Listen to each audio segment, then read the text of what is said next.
In this video, I want to cover a few other things that we haven't talked about for this type of object, especially for this final assignment. The first thing I want to talk about is colors. So personally, I never ever use any colors. I always stay with the black. But what I want to mention here is that the reason why I don't use colors is because when you select some of the surfaces, if the color is too close to the selection color, it can become kind of confusing as of what's selected and what's not selected. So we definitely make everything the black color in each of the layers, just because it makes it easier to see what you're doing as you're modeling. Of course, once you're completely finished and you're about to render your final images, it is easier to use the colors to assign different parts to your different layers for different finishes and colors. But you know, at this point you should not use any colors because you're still in the modeling process. So stick to the black color so it's easy to see. Now the second thing I wanted to talk about here is this object here is symmetrical. So if you're using symmetry in your model, you're probably going to want to move the object on, in this case, in the Y orientation. So you want to make sure that the center line is on the Y. And the reason why you want to do that is because this way you can only model half of it, and then after you're done modeling half, you mirror the other half and you're done with the whole form. Now one thing this model has is it has a bunch of constructions, which usually it's really good. In this case some of it is kind of weak, but it doesn't matter. It's all construction, so it's just to get a visual sense of the proportions. I'm just going to discard it for now because it's going to get in my way. I'm going to pretend it's not there and just work on the existing surfaces and try to refine this model so it looks better. So I'm going to move things aside. Let's see, what do we want? We want these layers. Construction. Do we want the construction layer? No, not really. What else? Screen. We don't want to work with the screen at this point. I'm gonna hide this one and this one. Okay, so we're just working with this. Maybe I should toggle the construction as I'm moving the model to the side, just in case. I'm probably not going to use it, but I do want it to be there just in case I need it later on. So here you go. Yeah, that's how I would set it up. Now there's a few things I don't need, like the buttons and everything. I'm not going to pay attention to it because I just want to refine the main surfaces, and details like buttons or a screen or even this whole pattern is not really part of the main surfaces. It's a bunch of detailing that we typically model after we're done really finalizing the main surfaces. So the first thing I would do is hide anything I don't need. So here you go. Construction, that's going to get in our way. Just too much information for me since I'm not the one who modeled this, so I don't know exactly what's inside the construction layer. Okay, that's fine. Everything else is completely fine. It's going to be really useful to have all of that. The front face, I guess I would just delete all of it. Yeah, let's do that. So we can select objects from the layer, explode everything, and we can say we're going to keep this, that, and that. Then everything else can be deleted. Now for this pattern I can just untrim. I'll just type it in. Another way to access the untrim feature is to go under here and make a right click instead of a left click. That does the same thing. So you can do that. I think there's an untrim all. So that could be really helpful. Now, like I mentioned before, we want to model half of it, do a really good job with it, and then mirror the other half. So that being said, I'm going to explode everything and delete half of it.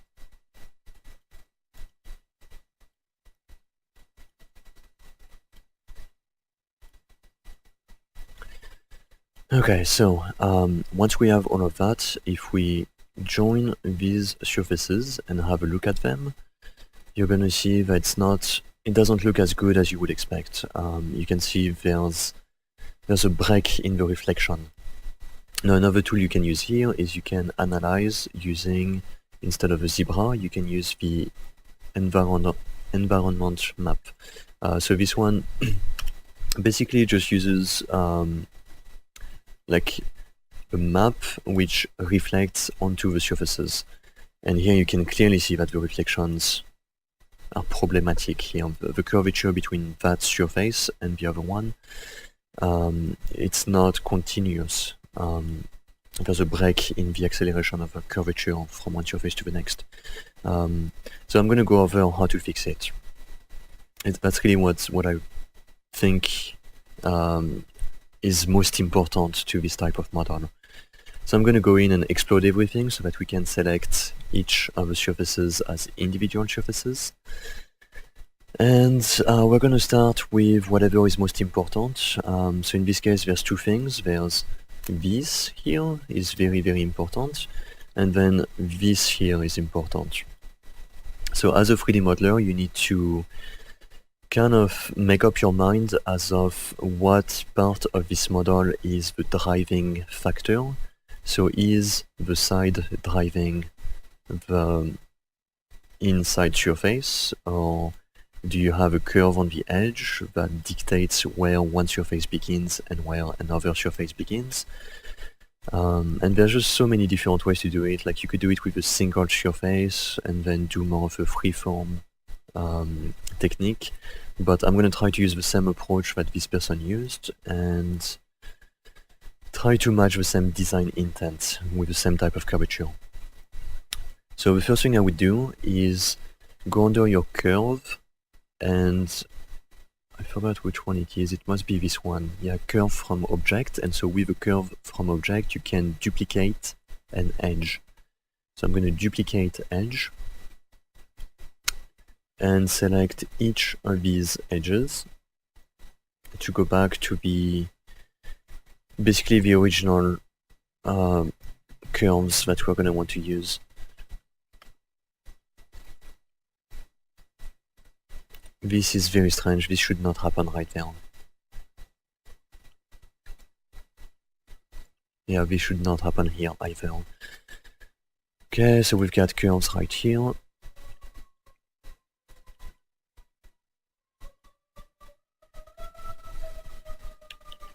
I'm going to type in duplicate edge.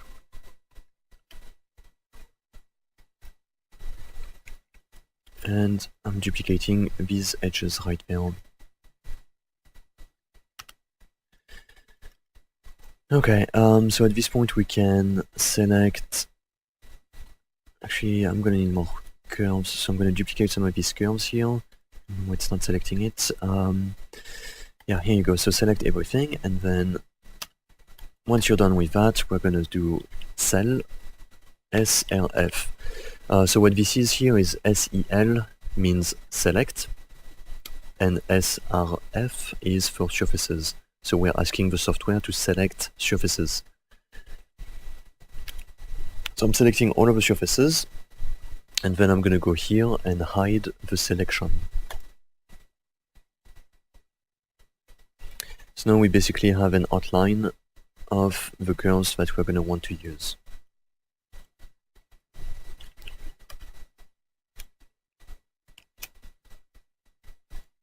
So I just did a line which kind of indicates where the center line is on this side. Now if I was smart about it, what I would do is move the entire object so that it also matches on the x-axis from the right view. But because I also have surfaces that just hid, I do not want to move the object, because otherwise the surfaces are going to be moved as well. So I'll just keep it the way it is for now. So like I said before, this is not ideal. It doesn't make sense that these curves would be broken up into two, creating two additional surfaces. So an easy way to fix that is to simply go in. We're going to use the right view, and we're going to select this line. I don't know why this is an overline as well. That's very strange. Let's see, how many points do we have? 2 points, so that's not very good. We don't want 2 points, so I'm gonna rebuild it to have more than 2 points, because if you have 2 points, that means you're using a degree 2 curve. A degree 3 curve is always better, because a degree 3 surface is gonna give us better results. So I'm gonna start with this, we're gonna show the points, and now we can see we have 2 points, so it has more points, but at the same time the surface is gonna be better. It's just based on the mathematics of the software. The software really likes to use degree 3 for surfaces. Degree 2 is not very good. So now I'm going to take this curve and I'm going to create an offset. And we're going to go in and define a distance. It looks to me like it's about 2 units. And yeah, it looks like it's 2 units. So we don't need this and we don't need that. So now we have 2 clean curves, but this is not really the type of curve we want. So we're gonna fix that first and figure out what we want to do. Okay, so what is this? It looks like it's kind of an arc, but we could probably get better results by doing a new curve. So I'm gonna use this one here, because this one also gives you a degree at the top, and by default we can give it 3 degrees. 3 degrees is going to be ideal again. The reason why this is much better is because we can turn on the points, and we're dealing with 2 points. So, if you have 2 points, it means you can match. So I'm using the match command for the curves, regular match, not match surface. So we're using the match for curves, matching one side of a curve to a straight line. Position, no, we want it to be tangent, so it takes the first point, makes it tangent to this line. So once you do that, you can see that this is straight, which means if you mirror this curve to the other side, it's going to be straight to itself. And I can show you that later. And then if you can use the same feature here, which it should be able to work by default, using matching one side to the other, tangency again, we'll get a curve that's very similar again. Now if you want to adjust it to make it very close to the original curve, what you can do is show the point, move this using M, enter, and you can move this up. And again, if you use the match command, you can make sure that this curve is tangent to the original curve. And it still gives you a very nice curve, very close to the original curves. So we delete that. And now we can see we're dealing with 2 curves instead of 3 curves. And what I was explaining before is if you mirror this to the other side, looking at the points, it's going to look like it's a single curve, it's very smooth, and if you made an extrusion to this curve,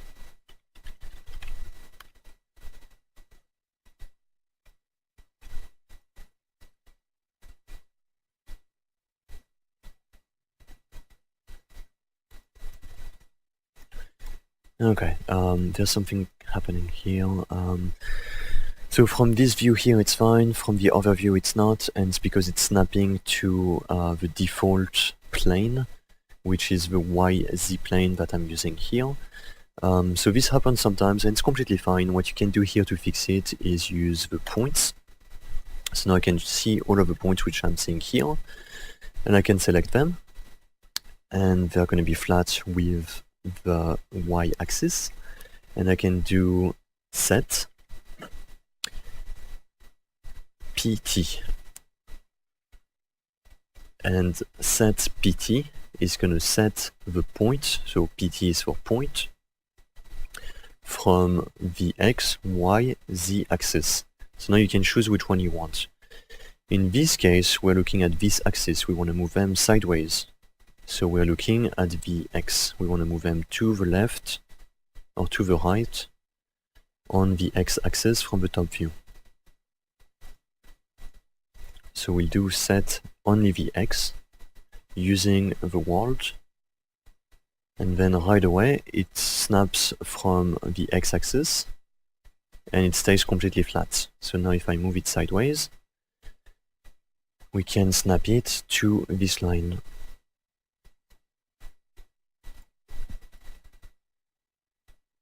So that's what I would do. I would spend more time setting up some nice curves, and I'm going to skip this process because it's going to take too much time, and I'm going to show you, once everything is done, how to create very nice clean surfaces which have a really nice continuity between them.